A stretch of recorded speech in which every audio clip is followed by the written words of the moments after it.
ஓம் ஸ்ரீ குருபியோ நமக. ஓம் ஸ்ரீ மகா பெரியவா சரணம்.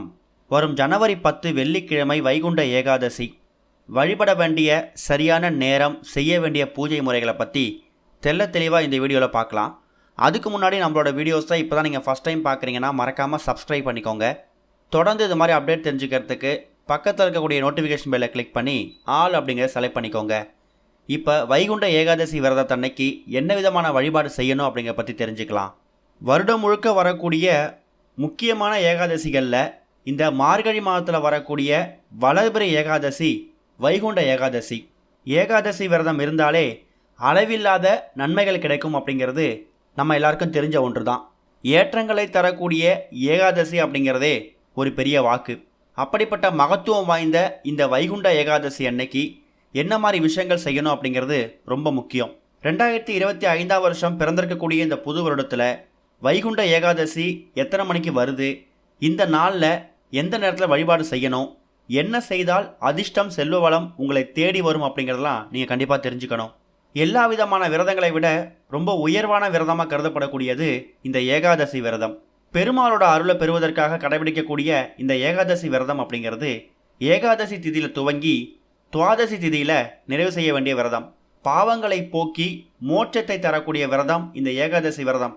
ஆனால் வாழ்க்கைக்கு பிறகு மோட்சத்தை மட்டுமில்ல, வாழும்போதே அளவில்லாத ஏராளமான நன்மைகளை பெறக்கூடியதும் இந்த விரதம் தான்.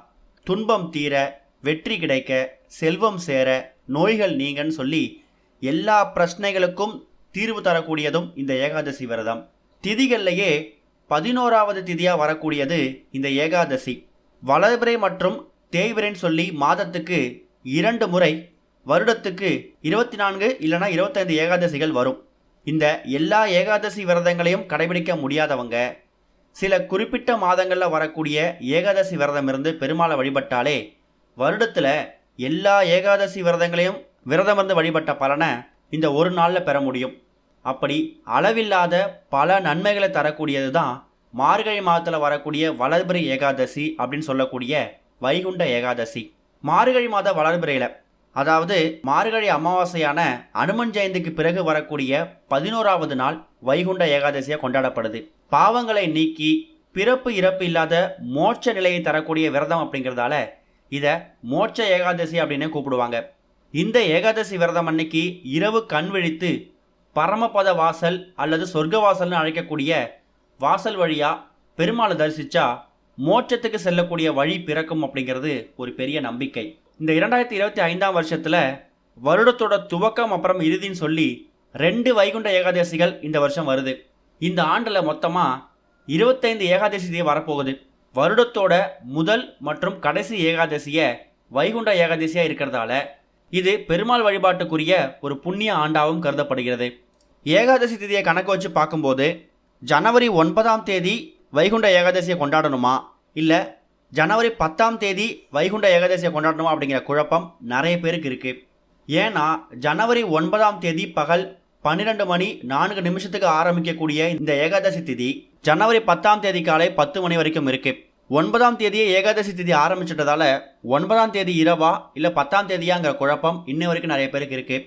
அதுக்கான விளக்கம் என்னென்னா, ஒரு நாளோட சூரிய உதய நேரமாக இருக்கக்கூடிய காலை 5:50லேருந்து 6:30 மணி வரை இருக்கக்கூடிய நேரத்தில் என்ன திதி என்ன நட்சத்திரம் இருக்கோ அதுதான் அந்த நாளுக்கான திதின்னு பஞ்சாங்க சாஸ்திரத்தில் சொல்லப்பட்டிருக்குது. அதாவது ஜனவரி 9ஆம் தேதி பகல் 12 மணிக்கு பிறகு தான் ஏகாதசி திதி ஆரம்பிக்குது. அதனால் அந்த நாளை வைகுண்ட ஏகாதசி நம்ம கணக்கில் எடுத்துக்க முடியாது. ஏன்னா ஜனவரி 10ஆம் தேதி சூரிய உதயத்தப்ப ஏகாதசி திதி இருக்குது. அதனால் ஜனவரி 10ஆம் தேதி தான் வைகுண்ட ஏகாதசி தினமாக நம்ம கணக்கில் எடுத்துக்கணும். அன்னைக்கு தான் பெருமாள் வழிபாட்டை செய்யணும்.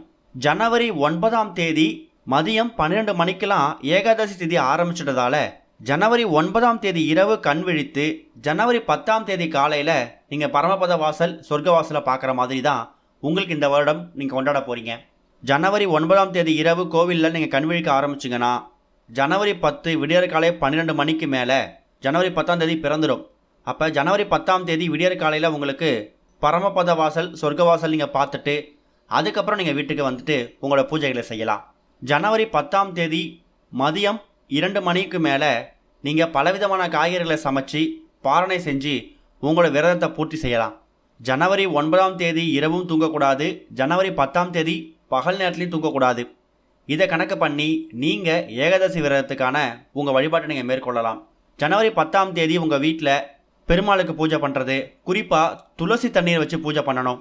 ஏகாதசி விரதங்கள்லேயே இந்த துளசி தீர்த்தத்துக்கு ஒரு பெரிய மகிமை இருக்குது. பெருமாள் ஒரு துளசி பிரியர்.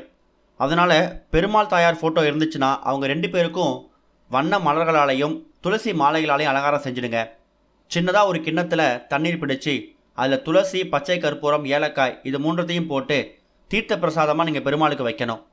அதுக்கப்புறமா பெருமாளுக்கு உங்கள் கையால் ஏதாவது நெய்வேத்தியங்கள் செஞ்சு வச்சு படைக்கலாம். சர்க்கரை பொங்கல், கேசரி, இல்லை வெண்பொங்கல், வடை, உங்களால் என்ன முடியுதோ. ஏகாதசி விரதம் அன்னைக்கு பெருமாளுக்கு உகந்த பொருட்களில் பெருமாளுக்கு பிடிச்ச பொருட்கள் நைவேத்தியமாக செஞ்சு வச்சு படைச்சிட்டு அந்த துளசி தீர்த்தத்தையும் பெருமாளுக்கு நீங்கள் வச்சு படைச்சிடணும். அதுக்கப்புறமா அந்த பிரசாதத்தை, அந்த துளசி தீர்த்தத்தை நீங்கள் எடுத்துக்கிறது மட்டும் இல்லாமல் உங்கள் அக்கம் பக்கத்தில் இருக்க கொடுக்கறது கூடுதல் விசேஷம். இப்போ ஜனவரி 9ஆம் தேதியா 10ஆம் தேதியா அப்படிங்கிற குழப்பம் கண்டிப்பாக உங்களுக்கு நீங்கிருக்கும். ஜனவரி 9ஆம் தேதி மதியம் 12 மணிக்கு ஆரம்பிக்கக்கூடிய ஏகாதசி திதி ஜனவரி 10ஆம் தேதி காலை 10 மணி வரைக்கும் இருக்குது. அப்போ ஜனவரி 9ஆம் தேதி இரவு கண் முழிச்சிட்டு ஜனவரி 10ஆம் தேதி காலை வீட்டில் பெருமாளுக்கு பூஜை செஞ்சுட்டு ஜனவரி 10ஆம் தேதி மதியம் 2 மணிக்கு காய்கறிகளை சமைச்சு நீங்கள் பாரணை பண்ணி உங்கள் விரதத்தை முடிச்சுக்கலாம். உங்கள் வீடு பக்கத்தில் இருக்கக்கூடிய பெருமாள் கோவிலுக்கு நீங்கள் ஜனவரி 10ஆம் தேதி மாலை நேரத்துலையும் போயிட்டு அங்கே வரக்கூடிய பக்தர்களுக்கு உங்களால் முடிஞ்ச அளவுக்கு பாயசமோ, சுண்டலோ, வடையோ என்ன முடியுதோ அதை ஒரு 10 நபர்களுக்காவது உங்கள் கையால் நீங்கள் பிரசாதமாக கொடுங்க. வைகுண்ட ஏகாதசி அன்னைக்கு விரதம் இருந்தால் ஆன்மீகத்தில் உயர்ந்த நிலையை அடைய முடியுமா, உள்ளமும் ஆத்மாவும் தூய்மை அடையுமா. இது தவிர இந்த உலக வாழ்க்கைக்கு தேவையான அதிர்ஷ்டம், செல்வ வளம், வெற்றி இது எல்லாமே உங்களை தேடி வரும்.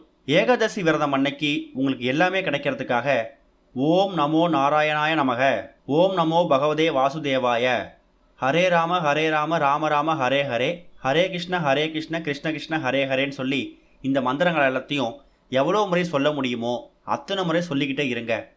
உண்மையான பக்தியோட பெருமாளோட அருள் கிடைக்கணும்னு மனசார வேண்டிக்கிட்டு இந்த மந்திரங்களை சொல்லி நீங்கள் ஏகாதசி விரதம் இருந்தாலே உங்கள் வாழ்க்கையில் எதிர்பார்க்காத பெரிய மாற்றங்களை நீங்கள் பெற முடியும்.